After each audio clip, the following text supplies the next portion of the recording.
Hello friends, आपका स्वागत है एक और नए वीडियो में। आज की वीडियो काफ़ी ज़्यादा महत्वपूर्ण होने वाली है क्योंकि आज के इस वीडियो में हम क्लास 12th हिंदी के 50 वेरी इंपॉर्टेंट क्वेश्चन के बारे में बात करने वाले हैं। तो बोर्ड एग्जाम में 10 नंबर का ऑब्जेक्टिव टाइप क्वेश्चन पूछा जाता है। यदि आप इन 50 क्वेश्चन को तैयार कर लेते हैं तो यहाँ से आपके 10 नंबर जो हैं बिल्कुल पक्के हो जाएंगे। तो आज के इस वीडियो में हम उन्हीं प्रश्नों को देखने वाले हैं जो बोर्ड एग्जाम की दृष्टि से काफ़ी ज़्यादा महत्वपूर्ण हैं और कईयों बार ये क्वेश्चन जो है बोर्ड एग्जाम में रिपीट हुए हैं। तो यदि आप इन 50 क्वेश्चन को तैयार कर लेते हैं तो 10 नंबर यहाँ से आपके बिल्कुल पक्के हो जाएंगे। सो आप इस वीडियो को लास्ट तक जरूर देखिए और जितने भी क्वेश्चन बताए जाएंगे आपको उनको अच्छे तरीके से बोर्ड एग्जाम से पहले तैयार जरूर कर लेना है। तो चलिए सीधे हम इस वीडियो को स्टार्ट करते हैं और एक एक करके सभी 50 क्वेश्चन को देख लेते हैं। चलिए, सो पहला प्रश्न आपकी स्क्रीन पर यह है कि हिंदी का पहला मौलिक उपन्यास जो है वो कौन है। ये पहला प्रश्न है। आपके ऑप्शन है, पहला है परीक्षा गुरु, दूसरा है गबन, तीसरा है गोदान और चौथा है निर्मला। तो इसका ऑप्शन नंबर ए बिल्कुल राइट हो जाएगा। जो परीक्षा गुरु है वही हिंदी का पहला उपन्यास इसी को माना जाता है। तो इसका ए वाला ऑप्शन बिल्कुल करेक्ट हो जाएगा, परीक्षा गुरु। और दूसरा प्रश्न आपकी स्क्रीन पर यह है कि हिंदी एकांकी का जो जनक है वो किसे माना जाता है। हजारी प्रसाद द्विवेदी को, डॉक्टर राम कुमार वर्मा को, या मैथिली शरण गुप्त को, या वासुदेव शरण अग्रवाल को। तो इसका ऑप्शन नंबर बी बिल्कुल करेक्ट हो जाएगा, राम कुमार वर्मा। डॉक्टर राम कुमार वर्मा को ही हिंदी एकांकी का जो है वो जनक माना जाता है। बोर्ड एग्जाम की दृष्टि से वेरी वेरी इंपॉर्टेंट क्वेश्चन है, तो इसको आपको तैयार कर लेना है। और वहीं यदि हम तीसरे प्रश्न की बात करें तो तीसरा प्रश्न ये है कि आवारा मसीहा नामक जीवनी विधा की रचना के लेखक कौन है। जो आवारा मसीहा है वो किसकी रचना है, तो विष्णु प्रभाकर जी की रचना है। ऑप्शन नंबर डी बिल्कुल करेक्ट हो जाएगा। और इधर मैंने बताया कि हिंदी का जो पहला उपन्यास है वो कौन है, वो है परीक्षा गुरु, जिसे लिखा है लाला श्रीनिवास दास जी ने। तो ये भी प्रश्न जो है वो बोर्ड एग्जाम की दृष्टि से वेरी वेरी इंपॉर्टेंट है, इसको भी आपको देख लेना है। और ये दूसरा प्रश्न है और ये तीसरा है। अब हम बढ़ते हैं चौथे प्रश्न की ओर। तो चौथा प्रश्न ये है कि क्या भूलूं क्या याद करूं किसकी रचना है। हजारी प्रसाद द्विवेदी जी की है, या राम कुमार वर्मा जी की है, या हरिवंश राय बच्चन की है, या विष्णु प्रभाकर की है। ये भी क्वेश्चन जो है वो वेरी वेरी इंपॉर्टेंट है। तो इसका ऑप्शन नंबर सी बिल्कुल करेक्ट हो जाएगा, हरिवंश राय बच्चन। हरिवंश राय बच्चन जो हैं वो क्या भूलूं क्या याद करूं ये इन्हीं की रचना है। ऑप्शन नंबर सी जो है बिल्कुल करेक्ट हो जाएगा। चलिए, पांचवा प्रश्न आपकी स्क्रीन पर यह है कि मेरी असफलताएं किसकी रचना है। मेरी असफलताएं, बाबू गुलाब राय, भारतेंदु हरिश्चंद्र, हरिवंश राय बच्चन, या विष्णु प्रभाकर। तो इसका जो है ऑप्शन नंबर ए बिल्कुल करेक्ट हो जाएगा, बाबू गुलाब राय। बाबू गुलाब राय यानी मेरी असफलता जो है, मेरी असफलताएं, ये किसकी रचना है। ऑप्शन नंबर ए करेक्ट हो जाएगा, बाबू गुलाब राय की रचना है। अब चलिए हम आगे बढ़ते हैं। तो ये ऑप्शन नंबर फर्स्ट इसका बिल्कुल करेक्ट हो जाएगा, आपको इसको स्क्रीनशॉट ले लेना है। चलिए, अगला प्रश्न ये है कि हंस नामक पत्रिका के संपादक थे कौन थे। बाबू गुलाब राय, भारतेंदु हरिश्चंद्र, हरिवंश राय बच्चन, या मुंशी प्रेमचंद्र। तो इसको आपको बताना है। तो हंस पत्रिका जो थी वो किसकी थी, मुंशी प्रेमचंद्र जी की थी। तो इसका ऑप्शन नंबर डी जो है, ऑप्शन नंबर डी बिल्कुल करेक्ट हो जाएगा, आपको इसको लॉक कर लेना। ऑप्शन नंबर डी बिल्कुल करेक्ट हो जाएगा। तो हंस पत्रिका, जो हंस नामक पत्रिका थी वो किसकी, इसके संपादक कौन थे, मुंशी प्रेमचंद जी थे। और इनकी जो एक्स्ट्रा रचनाएं हैं वो उनको भी आपको याद रखना है। गोदान है, गबन है, निर्मला है, ये सारी रचनाएं इनकी हैं मुंशी प्रेमचंद्र जी की। गबन, गोदान, निर्मला, तो ये सारी एक्स्ट्रा जो हैं उसको भी आपको याद रखना है, कहीं से भी पूछ सकता है बोर्ड एग्जाम में। तो ये प्रश्न हो गया। अब अगला प्रश्न ये है, सातवां प्रश्न, कि परीक्षा गुरु किसकी रचना है। इधर मैंने आपको बताया पहले प्रश्न में, आप देख सकते हैं यहाँ पे कि जो हिंदी का पहला उपन्यास है वो कौन है, तो वो परीक्षा गुरु है। अब यहाँ पे प्रश्न क्या पूछा हुआ है, यहाँ पे प्रश्न ये है कि परीक्षा गुरु जो है वो किसकी रचना है। तो अभी मैंने आपको बताया कि जो परीक्षा गुरु है वो लाला श्रीनिवास दास जी की रचना है। ऑप्शन नंबर ए जो है, ऑप्शन नंबर ए बिल्कुल करेक्ट हो जाएगा। ये ऑप्शन नंबर ए बिल्कुल करेक्ट हो जाएगा, लाला श्रीनिवास दास। और ये भी प्रश्न पूछता है कि हिंदी का प्रथम जो इधर मैंने आपको दिखाया कि इस तरीके से प्रश्न पूछता है कि हिंदी का जो पहला मौलिक उपन्यास है वो कौन है, तो वो कौन है, परीक्षा गुरु है। और अगर पूछे इसके रचनाकार कौन है, रचयिता कौन है, तो लाला श्रीनिवास दास हैं। चलिए हम आगे बढ़ते हैं। आठवां प्रश्न आपके स्क्रीन पर है ये कि पृथ्वीपुत्र निबंध संग्रह के लेखक हैं कौन है, मतलब बताना। लाला श्रीनिवास दास हैं कि भारतेंदु हरिश्चंद्र हैं कि हरिवंश राय बच्चन हैं कि वासुदेव शरण अग्रवाल हैं। तो ऑप्शन नंबर डी इसका बिल्कुल करेक्ट हो जाएगा, वासुदेव शरण अग्रवाल। और इनकी जो एक्सटाज रचना है उनको भी आपको याद रखना है, जैसे कल्पलता हो गई और जितने भी हैं तो ये सारे आपको याद रखना है। तो पृथ्वीपुत्र किसकी रचना है? ऑप्शन नंबर डी बिल्कुल करेक्ट हो जाएगा, वासुदेव शरण अग्रवाल जी की रचना है। और वहीं हम 90वें प्रश्न की यदि बात करें तो 90वां प्रश्न ये है कि स्कंदगुप्त नाटक के लेखक हैं तो लाला श्रीनिवास दास हैं कि वासुदेव शरण अग्रवाल हैं कि हरिवंश राय बच्चन हैं कि जयशंकर प्रसाद हैं। ऑप्शन नंबर बी बिल्कुल करेक्ट हो जाएगा, Jaishankar Prasad.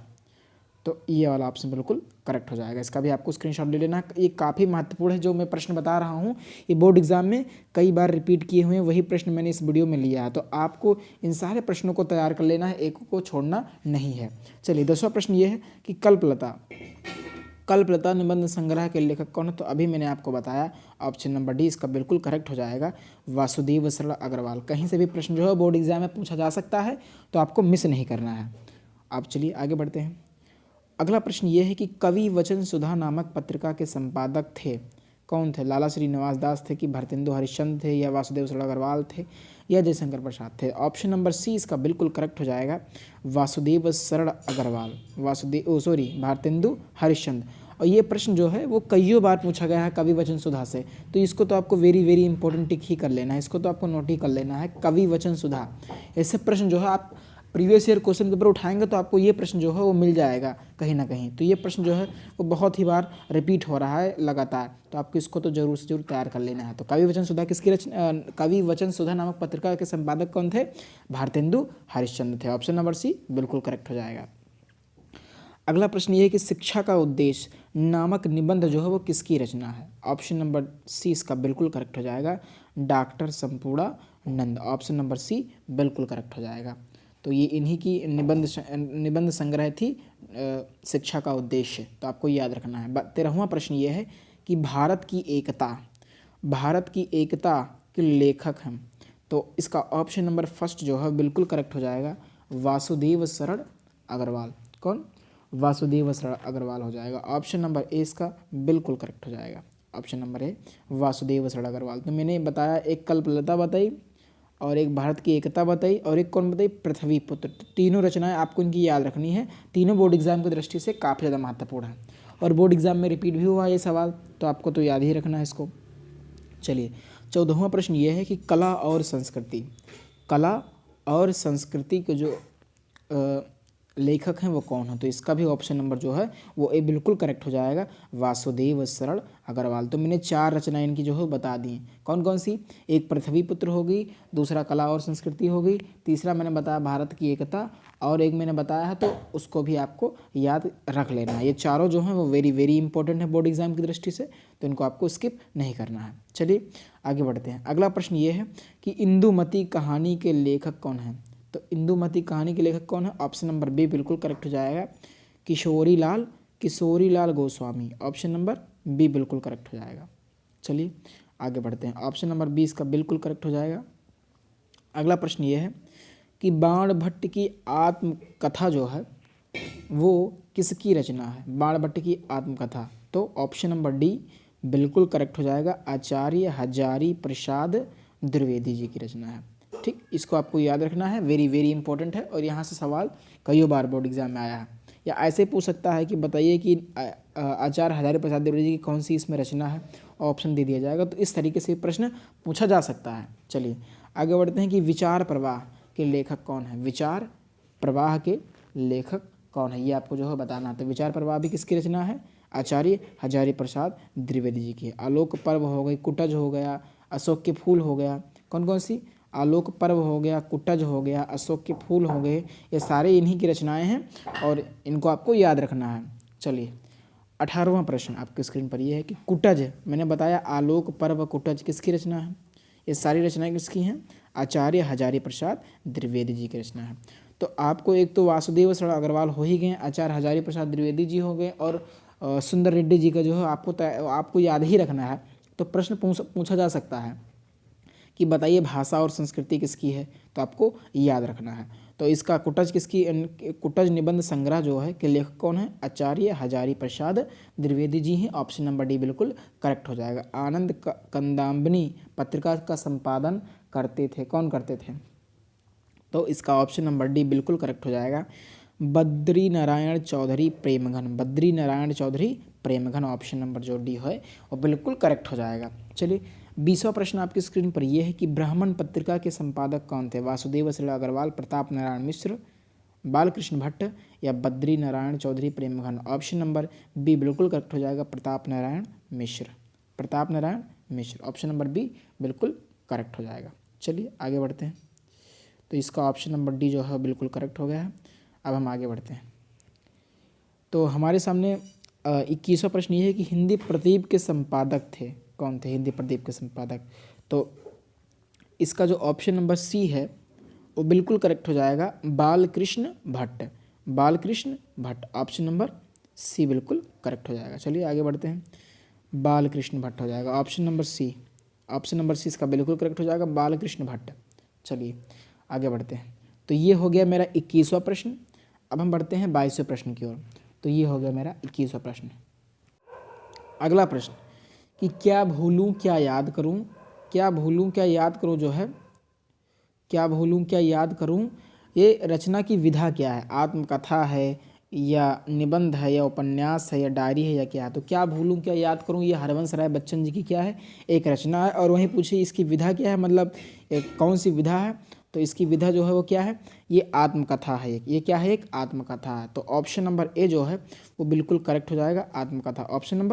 Option number A बिल्कुल करेक्ट हो जाएगा। चलिए ऑप्शन नंबर ए इसका बिल्कुल करेक्ट हो जाएगा। तो ये आपको नोट डाउन कर लेना है, ऑप्शन नंबर ए आत्मकथा।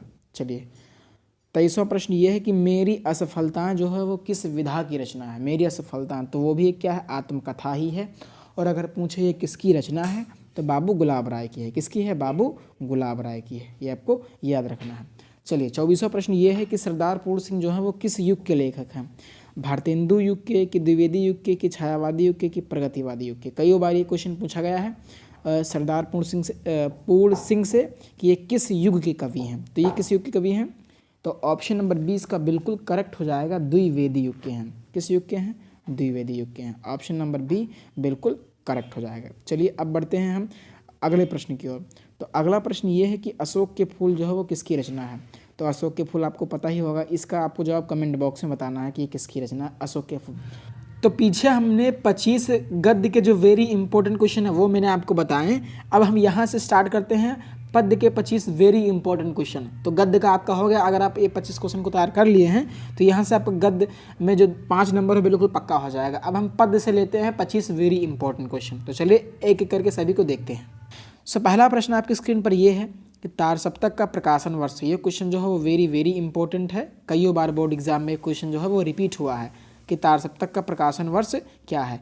तो इसका ऑप्शन नंबर ए जो है बिल्कुल करेक्ट हो जाएगा, सन 1943 ईस्वी। ऑप्शन नंबर ए बिल्कुल करेक्ट हो जाएगा। ये क्वेश्चन बोर्ड एग्जाम में कई बार रिपीट हुआ है, तो इस बार के बोर्ड एग्जाम के लिए वेरी इंपॉर्टेंट है। तो आपको इसको जरूर से तैयार कर लेना है। पहला क्वेश्चन हो गया। दूसरा क्वेश्चन ये है कि कामायनी महाकाव्य में सर्गों की संख्या जो है वो कितनी है?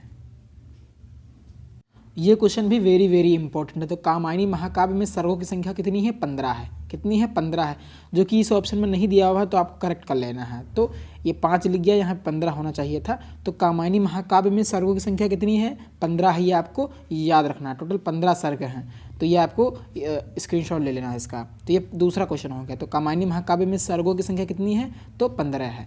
इसमें ऑप्शन में नहीं है, आपको करेक्ट कर लेना है। यहाँ पर 15 लिखना चाहिए था, लेकिन मिस्टेक हो गया है, तो आपको सही कर लेना है। तीसरा प्रश्न ये है कि मैथिली शरणगुप्त का प्रथम काव्य संग्रह है भारत भारती, पंचवटी, साकेत या सिद्धिराज। तो ये क्वेश्चन भी बहुत ही बार बोर्ड एग्जाम में पूछा गया है। तो इसका ऑप्शन नंबर फर्स्ट जो है बिल्कुल करेक्ट हो जाएगा, भारत भारती।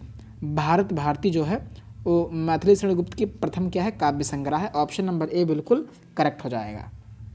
तो ये हो गया, भारत भारती ही मैथिली शरणगुप्त जी का प्रथम काव्य संग्रह था। ये आपको याद रखना है। चौथा प्रश्न ये है कि सुमित्रानंदन पंत को ज्ञानपीठ का पुरस्कार उनकी किस रचना पर मिला था? यह क्वेश्चन कई बार रिपीट हुआ है। तो चलिए देखते हैं इसका क्या आंसर राइट होगा। तो ऑप्शन नंबर फर्स्ट है लोकायन, पल्लव, तीसरा है चिदम्बरा और चौथा है युगांत। इसका ऑप्शन नंबर सी बिल्कुल करेक्ट हो जाएगा, चिदम्बरा। तो इसी रचना पर इनको क्या मिला था? ज्ञानपीठ का पुरस्कार जो है दिया गया था। ऑप्शन नंबर सी जो है बिल्कुल करेक्ट हो जाएगा। सुमित्रानंद पंत जी को किस पर? चिदम्बरा नामक इनकी रचना पर जो है वो ज्ञानपीठ का पुरस्कार मिला था। ऑप्शन नंबर सी जो है बिल्कुल करेक्ट हो जाएगा। फिर अगला प्रश्न ये है कि रामधारी सिंह दिनकर को ज्ञानपीठ का पुरस्कार उनकी किस रचना पर मिला? उर्वशी पर, रश्मिरथी पर, हुंकार पर या कुरुक्षेत्र पर?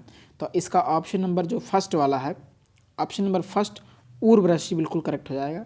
तो उर्वशी पर ही रामधारी सिंह दिनकर जी को क्या दिया गया था? ज्ञानपीठ का पुरस्कार दिया गया था। और आपको सुमित्रानंद पंत जी का भी याद रखना है कि इनको किस रचना पर मिला था? चिदम्बरा नामक रचना पर ज्ञानपीठ का पुरस्कार जो है वो दिया गया था। और वहीं रामधारी सिंह दिनकर की बात करें तो उर्वशी पर। ऑप्शन नंबर ए फर्स्ट बिल्कुल करेक्ट हो जाएगा। चलिए अगला प्रश्न ये है, एक तो प्रश्न ये पूछा जाता है कि तारसप्तक का प्रकाशन वर्ष क्या है? ठीक, तो 1943 वो आपको याद रखना है। और एक चीज़ पूछता है ये कि तारसप्तक के संपादक हैं, मतलब कौन थे, संपादक कौन है? तो अज्ञेय हैं कि जयशंकर प्रसाद हैं कि महादेवी वर्मा हैं कि सुमित्रानंद पंत हैं? तो इसको भी आपको याद रखना है। ऑप्शन नंबर ए बिल्कुल करेक्ट हो जाएगा, अज्ञेय जी। ठीक, ऑप्शन नंबर ए बिल्कुल फर्स्ट हो जाएगा। और अगर प्रकाशन वर्ष पूछा जाए तो क्या है? 1943। और अगर संपादक की बात करें तो कौन है? अज्ञेय जी हैं। ऑप्शन नंबर ए बिल्कुल करेक्ट हो जाएगा। सातवां प्रश्न ये है कि किस कवि को जो है वो ज्ञानपीठ का पुरस्कार जो है वो नहीं मिला था? ज्ञानपीठ पुरस्कार से एक क्वेश्चन तो पक्का है कि आएगा ही आएगा। तो ज्ञानपीठ का पुरस्कार जो मैंने बताया कि सुमित्रानंद पंत जी के बारे में और रामधारी सिंह दिनकर को किस रचना पर मिला, वो आपको याद रखना है। और एक ये भी प्रश्न पूछता है कि किस कवि को ज्ञानपीठ का जो पुरस्कार है वो नहीं मिला था? तो इसका ऑप्शन नंबर बी जो है बिल्कुल करेक्ट हो जाएगा, जयशंकर प्रसाद। जयशंकर प्रसाद जी ऐसे व्यक्ति थे जिनको ज्ञानपीठ का पुरस्कार नहीं मिला था। तो ऑप्शन नंबर बी बिल्कुल करेक्ट हो जाएगा, ये आपको याद रखना है। चलिए आगे बढ़ते हैं। अगला प्रश्न ये है कि हिंदी का प्रथम कवि किसे माना जाता है? वेरी वेरी इंपॉर्टेंट है, काफ़ी ज़्यादा महत्वपूर्ण प्रश्न है कि हिंदी का प्रथम कवि जो है वो किसे माना जाता है? सरहप्पा, सवरपा, तुलसीदास या कबीरदास? तो ऑप्शन नंबर फर्स्ट इसका जो है वो बिल्कुल करेक्ट हो जाएगा, सरहप्पा को ही क्या कहते हैं? हिंदी का प्रथम कवि जो है माना जाता है। ऑप्शन नंबर ए बिल्कुल करेक्ट हो जाएगा, ऑप्शन नंबर ए। तो आपको इसका स्क्रीनशॉट ले लेना है इस तरीके से। चलिए आगे बढ़ते हैं। तो अगला प्रश्न ये है कि निम्नलिखित में से कौन सुमित्रानंद पंत जी की रचना नहीं है? ये आपको जरूर देखना है, नहीं जरूर देखना है क्योंकि ये मिस हो जाता है। तो कौन सी रचना नहीं है? तो आपको पता होगा लोकायन इनकी रचना है, पल्लव इनकी रचना है और चिदम्बरा भी इन्हीं की रचना है। इसी पर इनको किसका ज्ञानपीठ का पुरस्कार भी मिला था, ये आपको याद रखना है। ये प्रश्न वेरी वेरी इंपॉर्टेंट है।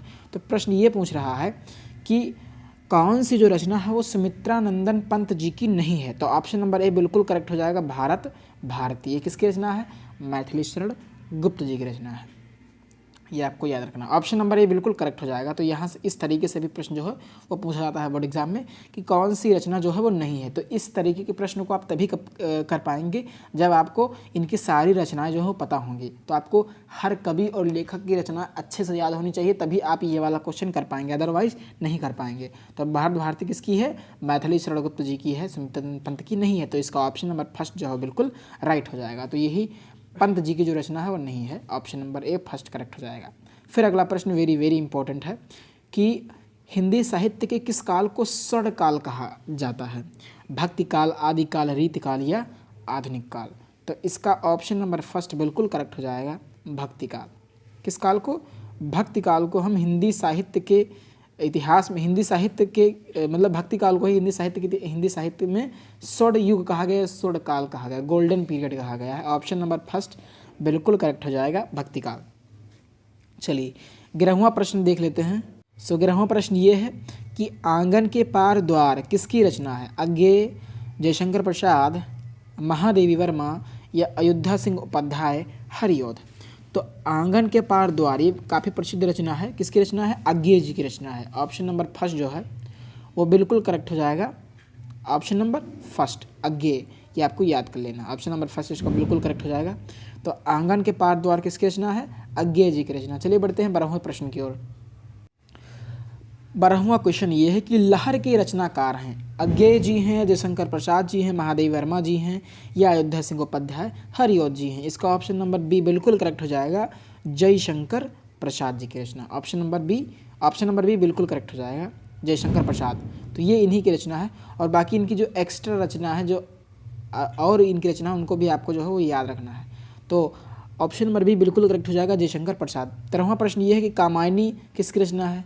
तो कामायनी महाकाव्य भी जयशंकर प्रसाद जी की ही क्या है, रचना है। इसमें कुल कितने सर्ग हैं, कुल 15 सर्ग हैं, ये भी आपको याद रखना, मैंने पीछे आपको बताया है। तो वेरी इंपॉर्टेंट क्वेश्चन है, ऑप्शन नंबर बी जो है बिल्कुल करेक्ट हो जाएगा, ऑप्शन नंबर बी। चलिए, तो इसका ऑप्शन नंबर बी बिल्कुल करेक्ट हो जाएगा। चलिए हम बढ़ते हैं 14वें प्रश्न की ओर। तो अगला प्रश्न ये है कि वैदेही वनवास किसकी रचना है। काफ़ी प्रसिद्ध रचना है ये। तो वैदेही वनवास जो है वो किसकी रचना है, अयोध्या सिंह उपाध्याय हरिऔध जी की रचना है। ऑप्शन नंबर डी बिल्कुल करेक्ट हो जाएगा, अयोध्या सिंह उपाध्याय हरिऔध जी की रचना है। और वहीं हम अगले प्रश्न की बात करें तो अगला प्रश्न ये है कि कितनी नावों में कितनी बार काव्य कृति है, किसकी है। तो वो है ऑप्शन नंबर फर्स्ट बिल्कुल करेक्ट हो जाएगा, सच्चिदानंद हीरानंद वात्स्यायन अज्ञेय। ऑप्शन नंबर फर्स्ट इसका बिल्कुल करेक्ट हो जाएगा। चलिए आगे बढ़ते हैं। तो अगला प्रश्न ये है कि हरी घास पर छड़ पर कृति जो है वो किसकी रचना है, किसकी रचना है। चलिए, ऑप्शन नंबर ए है अज्ञेय, ऑप्शन नंबर बी है जयशंकर प्रसाद, ऑप्शन नंबर सी है महादेवी वर्मा और ऑप्शन नंबर डी है अयोध्या सिंह उपाध्याय हरिऔध। तो इसका भी ऑप्शन नंबर फर्स्ट बिल्कुल करेक्ट हो जाएगा, अज्ञेय। ऑप्शन नंबर फर्स्ट अज्ञेय करेक्ट हो जाएगा, ये इन्हीं की जो है वो रचना है। चलिए अगला प्रश्न है कि साहित्य लहरी के रचयिता हैं सूरदास हैं, जयशंकर प्रसाद हैं, महादेवी वर्मा हैं या अयोध्या सिंह उपाध्याय हरिऔध जी है। ऑप्शन नंबर फर्स्ट इसका बिल्कुल करेक्ट हो जाएगा, सूरदास। ऑप्शन नंबर फर्स्ट क्या हो जाएगा, सूरदास हो जाएगा। तो ये आपको टिक कर लेना है। तो इसका ऑप्शन नंबर फर्स्ट बिल्कुल करेक्ट हो जाएगा। साहित्य लहरी के रचयिता कौन है, सूरदास जी हैं। ऑप्शन नंबर फर्स्ट बिल्कुल करेक्ट हो जाएगा। अगला प्रश्न ये है कि चुभते चौपदे के रचनाकार हैं, तो कौन है, अयोध्या सिंह उपाध्याय हरिऔध जी हैं। ऑप्शन नंबर डी बिल्कुल करेक्ट हो जाएगा, अयोध्या सिंह उपाध्याय हरिऔध जी हैं। तो इनकी सारी रचनाएं आपको तो याद ही रखनी है, इनकी रचना जितनी भी हैं तो सारी रचनाएं आपको याद होनी चाहिए। तो ऑप्शन नंबर डी इसका बिल्कुल करेक्ट हो जाएगा, अयोध्या सिंह उपाध्याय हरिऔध। फिर अगला प्रश्न ये है कि हिंदी का प्रथम महाकाव्य जो है वो किसे माना जाता है, भारत भारती, कामायनी या पृथ्वीराज रासो। तो ये माना जाता है पृथ्वीराज रासो को, जिसके रचयिता कौन है, चंद्र बरदाई हैं। कौन है, चंद्र बरदाई, ये आपको याद रखना, चंद्र बरदाई जी हैं। चलिए आगे बढ़ते हैं। तो ये हो गया 19वां प्रश्न। और 20वां प्रश्न ये है कि खुशबू के शिलालेख जो है वो किस युग की रचना है, खुशबू के शिलालेख किस युग की रचना है। तो ऑप्शन नंबर फर्स्ट इसका बिल्कुल करेक्ट हो जाएगा, नई कविता युग की रचना है खुशबू के शिलालेख। 2020 के बोर्ड एग्जाम में ये प्रश्न पूछा गया था, तो इस बार के बोर्ड एग्जाम के लिए काफ़ी ज़्यादा महत्वपूर्ण है। तो ये हो गया। 21वां प्रश्न ये है कि कामायनी महाकाव्य किस युग की रचना है। तो मैंने दो प्रश्न इससे बताया कि कामायनी महाकाव्य में सर्गों की संख्या कितनी है, तो वो है 15। और कामायनी महाकाव्य के रचयिता कौन है, तो वो है जयशंकर प्रसाद। और एक क्वेश्चन और कामायनी महाकाव्य सही है कि कामायनी महाकाव्य जो है वो किस युग की रचना है, छायावादी युग है कि द्विवेदी युग है कि भारतेंदु युग है। तो इसका ऑप्शन नंबर फर्स्ट बिल्कुल करेक्ट हो जाएगा, छायावादी युग। किस युग की रचना है, ये छायावादी युग की रचना है। ऑप्शन नंबर ए जो है बिल्कुल करेक्ट हो जाएगा, छायावादी युग, छायावादी युग, ये आपको याद रखना है। और बाकी मैंने बताया कि इसमें सर्गों की संख्या कितनी है, तो 15 है। इसके रचयिता कौन है, जयशंकर प्रसाद हैं। सारी चीज़ें आपको याद होनी चाहिए। 22वां प्रश्न कि विनय पत्रिका किस काल की जो है वो रचना है, आधुनिक काल, रीति काल या भक्ति काल। ऑप्शन नंबर सी बिल्कुल करेक्ट हो जाएगा, भक्ति काल। ये किस काल की रचना है, भक्ति काल की रचना। ऑप्शन नंबर सी बिल्कुल करेक्ट हो जाएगा। अगला प्रश्न ये है कि निम्नलिखित में से कौन सी रचना जो है रामधारी सिंह दिनकर की नहीं है। तो मैंने आपको बताया कि ये क्वेश्चन आप तभी कर पाएंगे जब आपको इनकी सारी रचना जो है पता होंगी। तो आपको पता है कि हुंकार जो है, हुंकार वो रामधारी सिंह दिनकर की रचना है। रश्मिरथी ये भी रामधारी सिंह दिनकर की रचना है। और यदि हम बात करें रेणुका की, तो ये भी रामधारी सिंह दिनकर की ही रचना है। लेकिन जो चित्राधार है ये रामधारी सिंह दिनकर की रचना नहीं है। तो ये आपको ऑप्शन नंबर फर्स्ट जो है बिल्कुल करेक्ट हो जाएगा, चित्राधार। बाकी तीनों इन्हीं के जो है वो रचनाएं हैं। तो ऑप्शन नंबर फर्स्ट इसका बिल्कुल करेक्ट हो जाएगा। चलिए आगे बढ़ते हैं। फिर अगला प्रश्न ये है कि निम्न में से कौन हरिऔध जी की रचना नहीं, किसकी, अयोध्या सिंह उपाध्याय हरिऔध जी की कौन सी रचना जो है वो नहीं है। तो अब आपको पता होगा कि चुभते चौपदे जो है वो इन्हीं की रचना है, वैदेही वनवास भी इन्हीं की रचना है और रस कलश भी इन्हीं की रचना है। लेकिन जो रेणुका है वो अभी मैंने बताया पीछे, ये किसकी रचना है, ये है रामधारी सिंह दिनकर की रचना है। तो इसका ऑप्शन नंबर डी बिल्कुल करेक्ट हो जाएगा, रेणुका। तो पूछा ये है कि कौन सी हरिऔध जी की रचना नहीं है।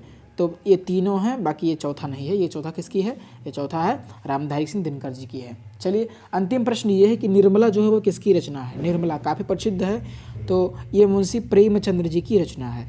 तो ये थे हिंदी के 50 वेरी इंपॉर्टेंट क्वेश्चन। तो आशा करता हूँ कि आपको ये अच्छे तरीके से समझ में आ गए होंगे। तो मैंने उन्हीं प्रश्नों को आपको बताया है जो बोर्ड एग्जाम में रिपीट ज़्यादा बार हुए हैं। मैंने उन प्रश्नों को नहीं लिया है जो बहुत ही कम बार पूछे गए हैं। तो आपको इन 50 क्वेश्चन को बहुत ही अच्छे से तैयार कर लेना है, मिस एक भी क्वेश्चन को नहीं करना है। तो ये 50 क्वेश्चन वेरी वेरी इंपॉर्टेंट है आपके बोर्ड एग्जाम के लिए। तो अगर आप इनको अच्छे से तैयार कर लिए होंगे तो 10 नंबर आपका यहाँ से बिल्कुल पक्का हो जाएगा। सो आशा करता हूँ कि आपको ये वीडियो पसंद आया होगा। वीडियो पसंद आया तो वीडियो को लाइक करें और यदि चैनल पर नए हैं तो चैनल को सब्सक्राइब ज़रूर करें। धन्यवाद।